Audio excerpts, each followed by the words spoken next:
এটা? এরা দুজন ভিডিও করছে। ওটা হচ্ছে ফ্রাইড মোমো।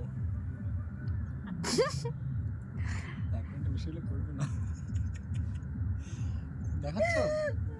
এই যে আমাদের দেরাদুন রাইসের ফ্রাইড রাইস, চিকেন স্যুপ। তা হাঁসটার কি হলো? এটা ফ্রাইড রাইস না? অবশ্যই। এটা চিকেন স্যুপ। এটা আমাদের ফ্রাইড মোমো।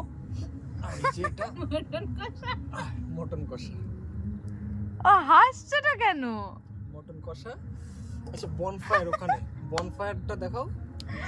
ও হাঁসটা কেন? বনফায়ারটা দেখাও। ওটা ছাদ ফায়ার। আর এটা আমাদের কফি, এই যে কফি। আর তুমি মাথা থেকে মাফলারটা খোলো। আচ্ছা এটা যদি সবাই ভেবে থাকো ইয়ার্কি মারছে, মোটেই ইয়ার্কি না, এটা কিন্তু সিরিয়াসলি আমাদের অনেক কিছু মেনু হয়েছিল, হেভি সুন্দর পিকনিক হয়েছে, আজকে একদম পুরো মেমোরেবল হয়ে থাকবে। বাবা যা হাসলাম না আমি।